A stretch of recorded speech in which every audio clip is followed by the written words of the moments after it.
And good afternoon, everybody, or good morning, however we find you. Welcome to another edition of Zoom Call Tennis. And today we've got two seasoned stalwarts of the tennis court.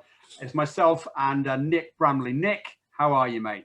I'm great, mate. Thank you. Yeah, if you're talking about a sales tennis court, I think we've probably played, God knows how many Grand Slams we'll have been involved in, will we really, over the years? And it's like Djokovic Federer rematch, isn't it? I think it could be where we've got sort of 20 Grand Slams each under our belt. It's who's last man standing. But, you know, it's a great concept, this, by the way, Chris. I've never come across a Zoom tennis kind of approach, and it's just quite a different, interesting way of having a conversation, isn't it, really? Well, I love a question over the net. You chuck it back at me, I chuck it back at you.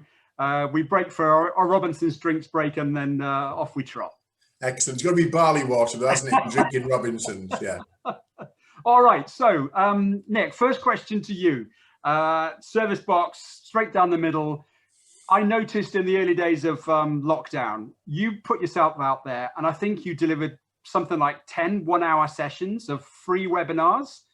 Why did you do that? And where's the market right now for that kind of training? Okay, well, there was a couple of things that drove that, Chris, to be honest. One is I had an empty diary and I had the time that I'd never had previously. I've had a desire to write some online content for a number of years, but I've been busy delivering, as you often get the situation. I know lockdown meant I had nothing else distracting me. So I decided to launch the online webinar program, and I called it a sales academy because you've got to wrap it up as something. And I designed 10 one-hour webinars that were from content I'd historically delivered in classroom, but I'd made them more shorter, more punchy, and more webinar friendly, really. And the reason I did them at the start, the launch date was 12th of May, I seem to recall, and I ran them right through to the first week of June. And I think from a timing point of view, people were getting used to lockdown, getting used to new ways of working, and had a bit of time to spend on, you know, investing in themselves. The numbers I was delighted with, to be fair, in terms of the commitment I got from people across the program. And I think I was quite happy to make them free because there was a lot of people at the time were pushing, you know, I can help your business, I can blah, blah, blah. Could you please send me, you know, £295 to join my program? And at the time, people didn't know where the next mortgage payment was coming from, let alone could they find £295 to invest in themselves. So I took a view of doing them free. I was testing my own content as well. So I think in some respect, it's a win-win. And I was delighted with the response. I enjoyed delivering them. I got some regular people who came across all 10 of the program. Some people dipped into the sessions that they were interested in. But I found since we've kind of gone back in late June and we came back into the world of work, that it's much, much harder now to get that numbers of commitment. I had about 750 people booked, or 750 bookings across my program, which was 748 more than I thought I would have got, to be fair. So I was delighted with that. But then I tried to add another one additional webinar on recently to the same target audience. And it was a real struggle to get them to come on board because I was putting a small charge on there. I thought I'd done enough to earn the right to ask for a small fee, and it was only £33.33, just a strange odd number.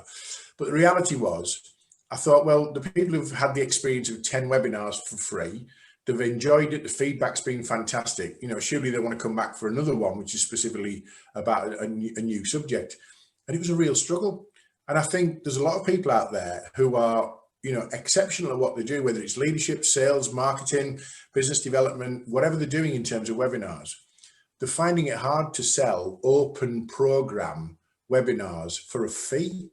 And even if that fee's reasonable and small, and I think it's because there's so much stuff out there that is accessible and free. So whether you go on YouTube, if you want to learn to do something, people just go on YouTube or they'll look at other sort of resources, and they don't seem to value the idea of investing in themselves and paying £25, £33, £45, whatever, for something that would be really valuable to them. So I think my thought process for people who are looking to do a program or a webinar and charge for it is, be very careful what your ambitions are. You may be exceptional and you may have great quality content, but getting people to commit to that, however small that fee is, has proven quite difficult. I was lucky, I've got a client who's got an umbrella business with 15 different companies in it. And the CEO sent it out to their sales teams and said, get on this webinar. So my numbers were great, but they were really skewed by, you know, one particular client supporting it across their business platform. And I know a number of people who've really struggled with it. I would still do it again. I'd still do it free again. I'd still run the program again free. I think sometimes you've got to put yourself out there to build that credibility and credentials piece, which, you know, I'm delighted now that I'm more webinar than classroom, and I've got the experience of being a webinar host. I didn't have that previously. So, you know, now I'm a bit of I class myself as a Zoom ninja a little bit, really, but in some respects. So I kind of think the market's changed a bit. It's disappointing because I think, you know, people like you and I got some really good stuff to share. And I think we're entitled to ask for a small payment in return for our expertise. Whether we get that or not is another matter. That's kind of where we are, I think, with that. So okay. Hope that answers your question. No, it does. And I think just to sort of support that, the amount of time that you invested, it can't have done any harm for your personal brand. And I think when we went into that COVID environment, that hand of friendship that you offered, and I talked about it with Marianne before, I don't think you can ever underestimate the power that that did for both your own personal brand and also IMPACTUS Group. So yeah, it's probably painful that you can't get them to come to the market again, but I don't think it was an effort that won't be rewarded. Well, no, I mean, you know, in terms of creating the content and delivering it, I delivered the 10 workshops twice. So there's 20 hours of delivery, let alone the design. So, you know, there was a definite full week. If you talk about a 40-hour working week, there's a full week of work got into it with no financial return. But I promise you now, my profile has expanded beyond, you know, recognition in terms of the people I'm now engaged with. And actually, there's 3 pieces of work I can directly attribute back to the program. And 2 of those are significant. So, you know, I didn't do it for that. I did it because I wanted to create the content. But it's nice to get the output from there. But it's just a word of warning for those who are ambitious for sharing the content. You know, don't assume because your content's great and because you're experienced that people pay for it. It's just a weird sort of dynamic at the moment, I think. Yes, yes. Okay, that was a long rally for our first point.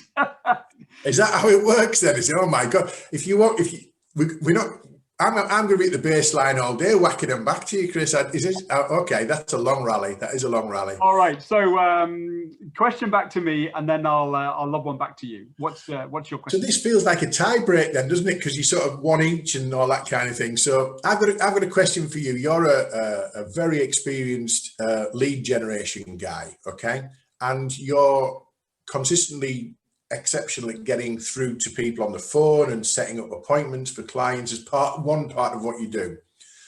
But I'm hearing and reading that the word pitch and the approach to a pitch on a sales call particularly is now in the same annoying bucket as you might say things like reaching out or unprecedented or new normal or, you know, unmute bottom left or wherever it might be. What's your view on what people might think is the traditional approach to pitching, particularly when it comes to, you know, phone calls, for example? Okay, well, there's 2 things. I think, first of all, there's the gatekeeper, and then there's the final, the recipient. And both of those 2 people are now very trained and adept at hearing and listening and watching out for what we would term as a sales call. And therefore, the word pitch, people say you must get your pitch right, you must rehearse your script, you must be prepared to talk about purpose, benefits, and deliver it with conviction and confidence. I think when you come across with that rehearsed scriptology, it immediately sets off the alarm bell in the recipient's mind and goes, sales call, defense is up. How can I now defend myself and get this person out of my sightline so I can now focus on what's important to me? So what I've learned, and I've been doing some calls this afternoon, is that the pitch is no longer relevant. The key thing is to ask insightful questions that deliver the person's pain points or the resistance that they've currently got. And then you respond to those things as to how can you give me some reasons recently as to how that's become real? Okay, Nick, now that I know that, how do you feel if we delivered this to address your concerns and move this forward to the next point of the conversation? And it becomes a conversation as opposed to a combative approach to get me off the phone as quick as possible. So that's where I'm coming from, is that if you have a sales professional telling you must have your pitch absolutely drilled and rehearsed, maybe it's not as important as it perhaps was. And that's how the sort of voice of sales, I think, is changing.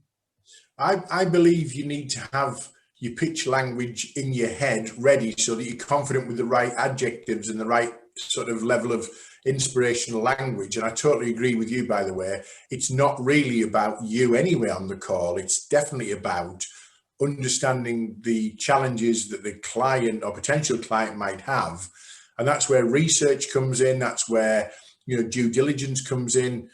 I've got a couple of clients who I'm banning the phrase cold calling from. They still use the word cold calling. That hasn't existed for 10 years, has it? You know, with the advent of LinkedIn and the internet and websites and research tools, no one's ever picking up the phone and just going, I'll just ring ABC company and see what I can sell them. If you are, you're in the wrong job. That's what I'd say. It's about researching. Why should they be interested in you? And then having a conversation. Totally agree with you, Chris. It's a conversational approach, not a scripted pitch approach, because the defenses are there straight away, aren't there? And some people are terrible at it. So that gets the whole industry a bad name, doesn't it? Yeah, there are still a number of people that will probably be given the list, start at the top, work your way to the bottom, and tell me when you've hit 80, and we've had a good day. And I don't need to tell you that, but that's why I'm kind of, when people tell me, you know, what's the pitch, what's the sentence, got to hammer home your fantastic words that resonate. It's important, like you say, to have those adjectives and superlatives, but it doesn't need to be the first thing you say. They need to be in your head, just because absolutely. When you get the chance to articulate them, then you need to have them ready, not the But as I say, and I agree with you, you don't need to lead with them. You need to lead with, you know, one of the phrases I use a lot on the telephone is, I understand, or, you know, which means from our research, or we work with other companies who've got this particular challenge. How does that look to you? Yeah. So you're trying to get them on board to say, I'm worthy of being listened to. I'm not just going to come on with a baseball bat between the eyes and hammer home, you know, 3 keywords and hope I get an appointment or a sale. So yeah, I will call that 15-all, shall we, Chris? Is that I think definitely 15-all. Okay. Final question to you. We'll call this the tiebreak, Nick. Okay. It's a lot of uncertainty, and it's continuing to stay that way. But the sales professionals still got a job to do.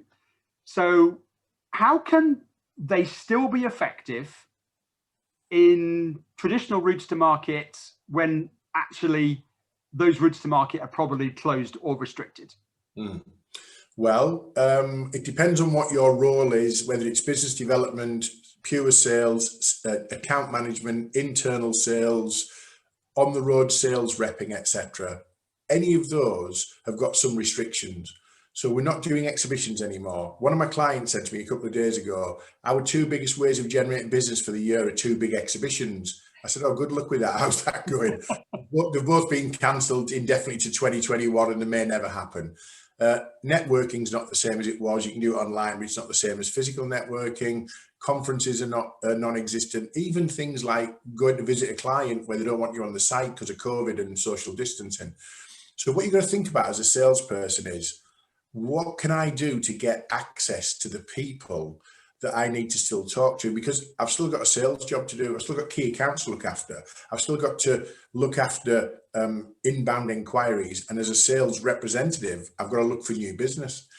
And the key to that is being creative, and it's being visible. And one of the things I say to people is, I call it push and pull selling.